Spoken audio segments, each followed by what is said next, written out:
Programa de análisis técnico sobre cuestiones de seguridad, hechos delictivos, operativa policial.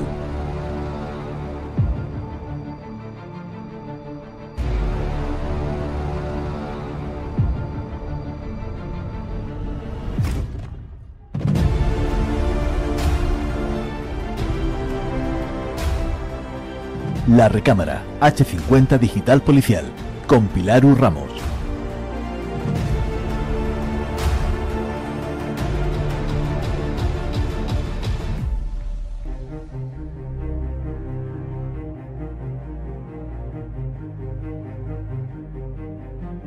Buenas tardes, otro capítulo más. Mi nombre es Pilar Ramos, ya lo sabéis. Tenemos con nosotros esta tarde a Robert Dombrowski. Ya sabéis que estamos en la Recámara de H50 Digital Policial, que como habéis escuchado ya en la entrada, es un programa, lo decíamos la semana pasada y te lo repetimos esta semana, es un programa de análisis técnico sobre cuestiones de seguridad, hechos delictivos y operativa policial. Y para ello tenemos a un experto en esta materia. Él es Robert Dombrowski, como lo presentaba al principio. Él la semana pasada se presentó. Para los que no escuchasteis el capítulo anterior en el que hablábamos de un tema muy interesante, si os lo perdisteis, os recomendamos que lo escuchéis. Hablábamos sobre la violencia en Estados Unidos con armas de fuego y esta semana vamos a hablar de algo muy interesante también, que es el uso de la fuerza policial en Estados Unidos con Robert. Robert, buenas tardes. Muy buenas tardes, Pilar. ¿Cómo estás esta semana? Pues bien, muy contento de estar aquí otra vez contigo y con todos tus oyentes. Para nosotros es un placer tener a alguien tan experto como tú en esta materia, dándonos estos capítulos tan interesantes donde aprendemos tanto nosotros, el equipo de H50 Digital Policial, como todos nuestros oyentes. Robert, yo decía que hoy vamos a hablar del uso de fuerza policial en Estados Unidos, pero antes, para la gente que no te conozca, a mí me gustaría que esta semana te volvieras a presentar para que sepan con quién están hablando, a quién están escuchando. Claro que sí, Pilar. Como has dicho, me llamo Robert Dombrowski y soy agente especial retirado de una agencia norteamericana policial que se llama el US Secret Service. El US Secret Service es la agencia investigativa a nivel federal, o sea, a nivel estado para Estados Unidos, más antigua, establecida en 1865. Pero en tiempos modernos al US Secret Service se conoce mejor por la parte de protección que hacemos, porque el US Secret Service se dedica a la protección presidencial y de la primera familia estadounidense. Que es donde tú has estado, dando protección a todos esos altos cargos, como puede ser el presidente de Estados Unidos. Pues he tenido la suerte de pasar unos años dentro de mi carrera en protección presidencial, efectivamente, Pilaru, pero también he dedicado una gran parte de mi carrera a la parte investigativa y por lo tanto todos los temas de índole policial, pues primero son de gran interés para mí, los llevo estudiando muchísimo tiempo y sobre todo analizando las tendencias y cómo van cambiando las cosas. Y esto, Robert, yo te lo pregunto a nivel personal, ¿qué parte de lo que tú has trabajado te ha gustado más? ¿La de la protección presidencial o la de la investigación? Pues es una pregunta muy complicada de contestar, Pilar, porque ambas cosas son muy interesantes, se aprende muchísimo de ambas. He tenido la dicha de poder trabajar a muchísimos países, poder viajar a muchísimos países y trabajar en ellos con homólogos nuestros de lo que son las agencias norteamericanas en esos países, y obviamente cuando se dan esos intercambios, sobre todo de forma operativa, pues se aprende muchísimo, y he podido hacerlo tanto por el lado protectivo como por el lado investigativo, con lo cual no te puedo dar una respuesta fácil sobre cuál me gusta más o con cuál está mejor. La verdad, ambas han sido espectaculares. Pues algún día, Robert, tendremos que hablar sobre cómo es esa dinámica que hacéis sobre la protección presidencial, porque tiene que ser, además de bonita y secreta, tiene que ser toda una odisea el cubrir a un presidente y a todos sus miembros. Pues digamos que son muchas horas sin dormir. Pues eso lo vamos a dejar. Hay que resumir. Muchas horas, ese es el resumen. Pues lo vamos a dejar para otro capítulo, porque seguramente es una parte muy interesante que a los oyentes les va a gustar escuchar. Pero hoy, como decíamos, vamos a hablar sobre el uso de fuerza policial en Estados Unidos. ¿Qué nos puedes contar al respecto sobre este tema, Robert? Claro que sí, Pilar. Y además es un tema sobre el cual hay mucho interés, por lo que he podido ver por mis amigos tanto en España como en otros países, porque se ven muchas veces, sacan los medios cuando ha habido algún tiroteo o alguna intervención policial y al parecer la policía de Estados Unidos es muy dada a utilizar la fuerza letal inmediatamente. Por lo menos esa es la percepción que existe. Y lo que quiero ahora es explicar un poquito que no es así.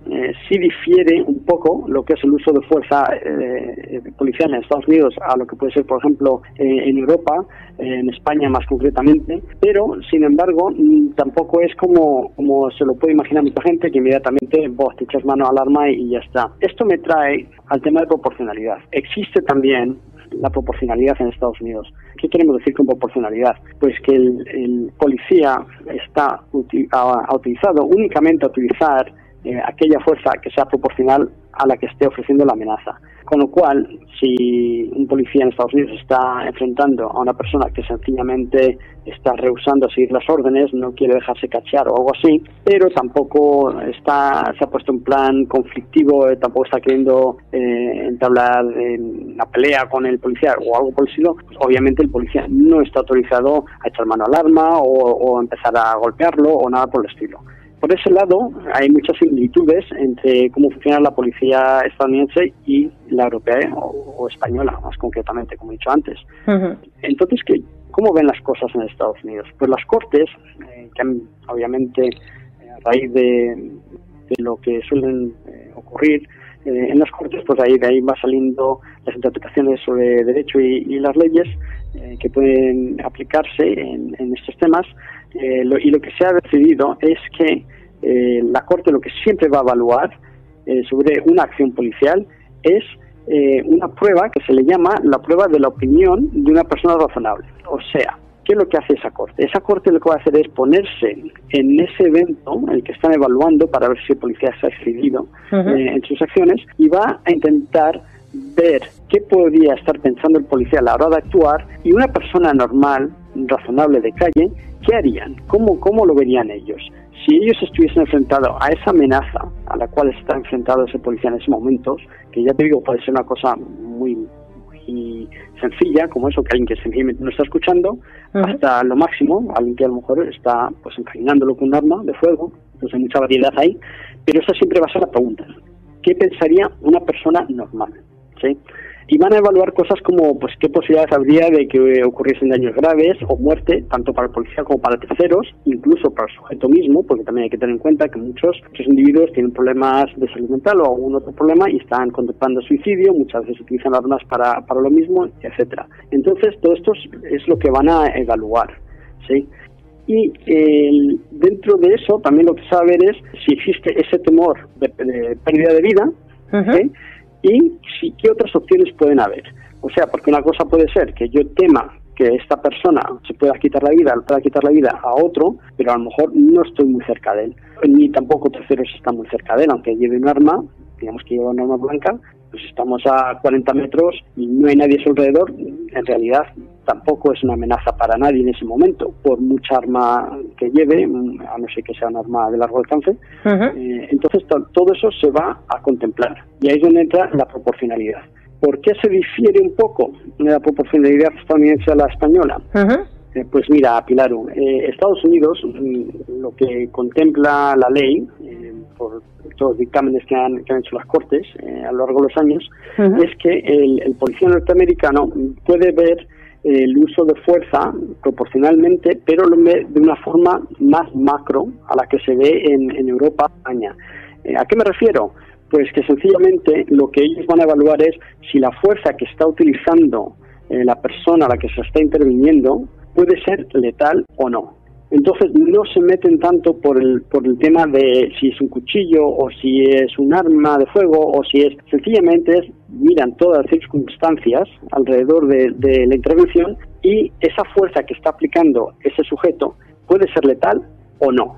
Entonces, si el policía actuó con arma letal, que en la mayoría de los casos para la policía va a ser el arma de fuego, y se determina que la fuerza que estaba utilizando el otro individuo también era letal, generalmente hablando, la policía se va a considerar que actuó bien.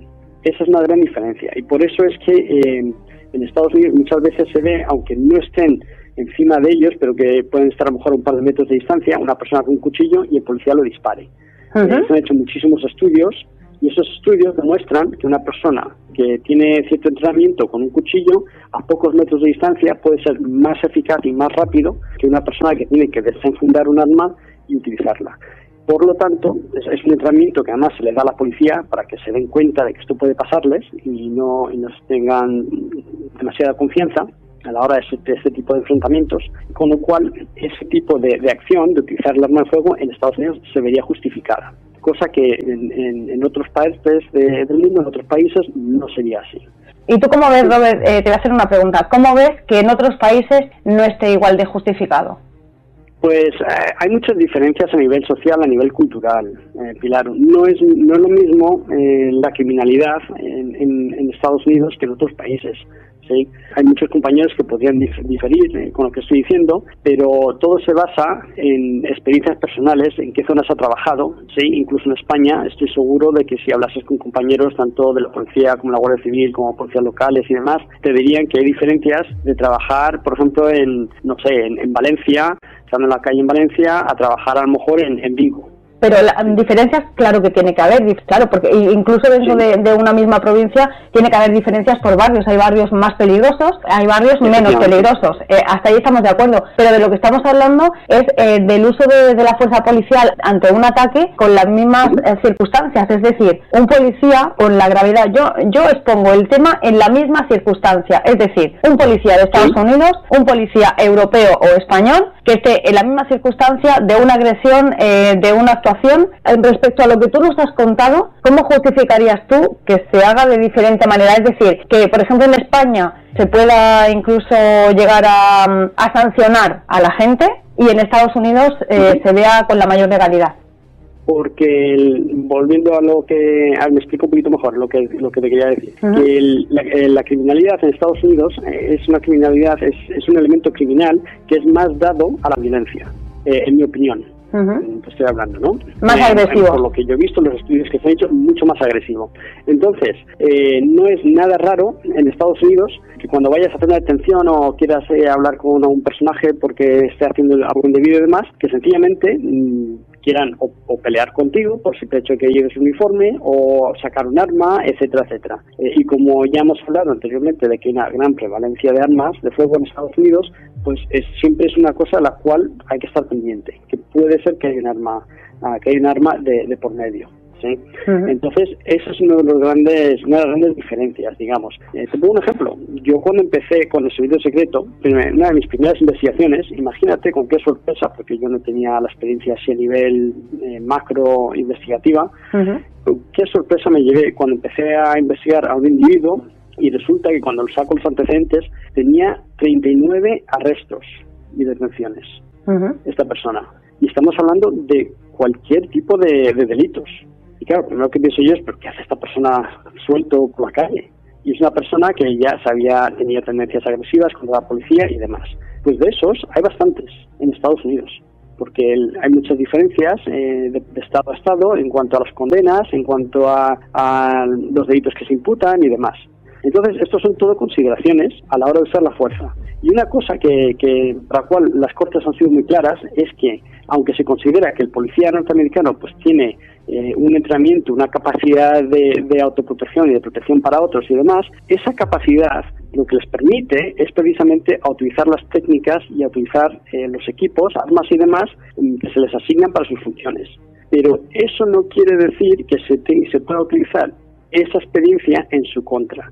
O sea, que si una persona del normal pensaría ante un ataque que su vida peligra o que le pueden causar muchísimos daños porque está pasando un evento X, el policía no tiene ese temor, sigue siendo una persona humana. Lo que tiene el policía es una aptitud, una capacidad de responder frente a ese ataque. Y eso una preparación, digámoslo así, ¿no? Efectivamente. Igual que se le permitiría a la persona, una supuesta víctima, lo que pasa es que obviamente ellos, generalmente hablando, no van a tener esa capacidad, esa preparación. Pero Eso es lo que se contempla. Desde el punto de vista legal, eso es lo que siempre ha podido justificar el uso de fuerza en Estados Unidos. Y Robert, a veces cuando vemos disparos contra vehículos, ¿cómo se puede explicar eso?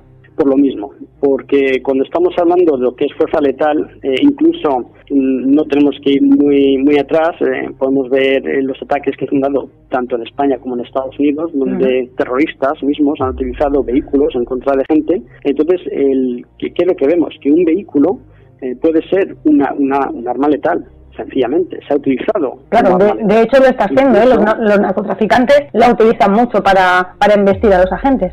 Efectivamente, narcotraficantes y otros, lo hemos visto hasta en protestas. Cuando hay alguien que está en contra de una protesta que se está dando, pues coge el coche, un camión, una camioneta y arremete contra los protestantes. Pues lo mismo. Entonces las Cortes han justificado en ciertos casos el uso de fuerza para la policía contra vehículos también. Hay que tener en cuenta que muchos estados tienen una ley vigente que les exige, si no les exige, por lo menos les permite a los policías el no ceder terreno mientras estén cumpliendo con sus labores oficiales.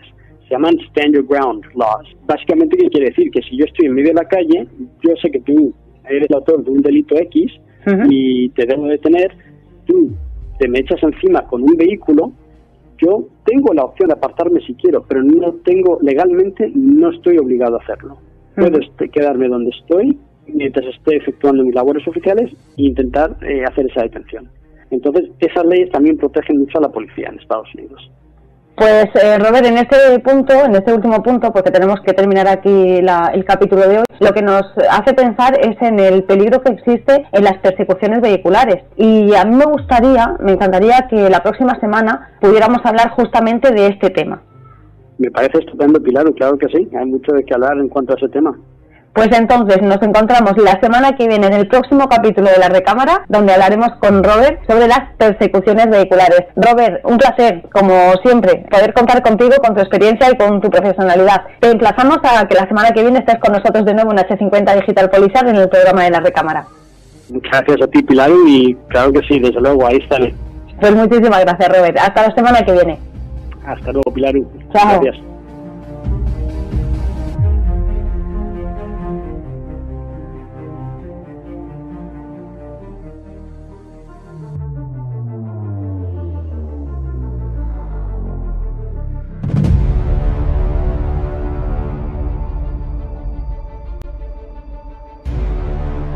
Programa de análisis técnico sobre cuestiones de seguridad, hechos delictivos, operativa policial.